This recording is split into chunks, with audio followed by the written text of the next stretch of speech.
নমস্কার বন্ধুরা, আমার নাম দীপক হালদার। আমি স্বরূপনগর গ্রামের বাংলানি পোস্ট অফিসের অন্তর্গত হঠাৎগঞ্জ বাজারের একটা একদম সিম্পল সাধারণ বাসিন্দা। তো আমি এতগুলো পরিচয় কেন দিলাম? অনেকে আমার কাছে জিজ্ঞাসা করে যে ভাই, তোমার বাড়ি কোথায়, বা দাদা তোমার বাড়ি কোথায়। তো আমি এখন, ঠিক আছে, রিসেন্ট টাইমে আমি টিউশনি পড়াই, বাড়িতে গিয়ে পড়াই, আমাদের বাড়িতেও পড়াই। এবার ব্যাপার আসছে যে কিছু কিছু প্রশ্নের ক্ষেত্রে অনেকদিন ধরে ভাবছি যে কিছু প্রশ্নের আমি উত্তর দেব। তো এখন প্রশ্নের উত্তর দিতেও ভালো লাগে না সেরকম ভাবে। তো আমি ডব্লিউবিপি এবং কেপি এর বিষয়ে কিছু আমি প্রশ্নের উত্তর আমি দিচ্ছি। দেখো, ডব্লিউবিপি পরীক্ষার রেজাল্ট অবশ্যই দেবে। পরীক্ষা যখন দেয়া হয়ে গেছে, রেজাল্ট অবশ্যই দেবে।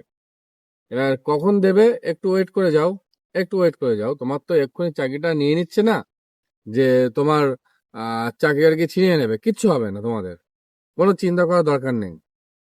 আচ্ছা, এবার বলি যে কি কেপিরা, আচ্ছা তার আগে বলি যে কি কবে দেবে।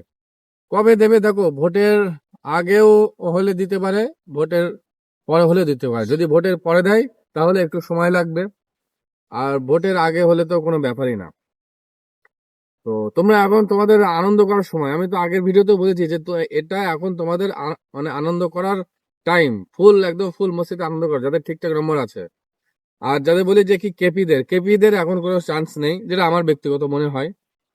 আচ্ছা, কেপিতে চান্স এই জন্য নেই, সামনে ভোট আছে, ভোটের বিভিন্ন ধরনের কাজ থাকে, এটা সবাই টুকটাক জানে। সুতরাং এই নিয়ে ওই পরে থেকে বারবার ভিডিও দেখার কোনো মানে নেই।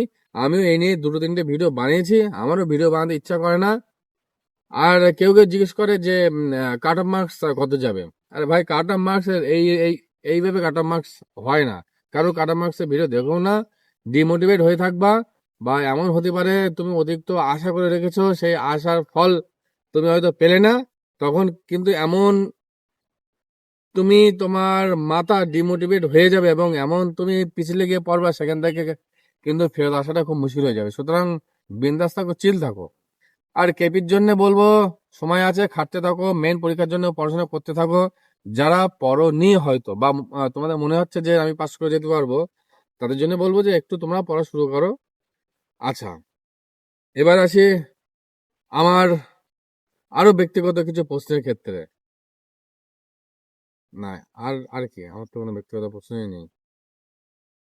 আচ্ছা, যদি কারোর কোনো রকম ব্যক্তিগত প্রশ্ন থাকে আমার বিষয়ে, বা আমার যে কোনো কিছু রিলেটেড, মানে আমার রিলেটেড আর কি, যে কোনো বিষয়ে তোমরা আমাকে কোশ্চেন করতে পারো যে আমি কোন বই পড়ি, আমি কিভাবে পড়ি, আমি কতক্ষণ পড়তাম, বা কতক্ষণ এখন পড়ি, বা কতক্ষণ পড়বো সামনে, এবং সামনে আমি কি এক্সাম দিতে চলেছি বা কিসের জন্য আমি প্রিপারেশন নিচ্ছি, সেটাও আমি তোমাদেরকে অবশ্যই জানাবো। এবং তার সঙ্গে আরো অনেক কিছু হয়তো আমি জানাতে পারবো, যে আমি সারাদিনে আরো কি খাই দাই, কি কাজ করি, এইসব সমস্ত কিছু জানাবো।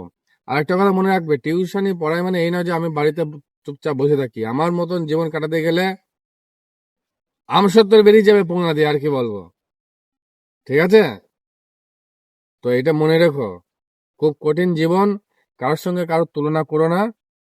নিজের লাইফটা নিজে ভালোভাবে গুছিয়ে আনন্দ করো। জয় হিন্দ।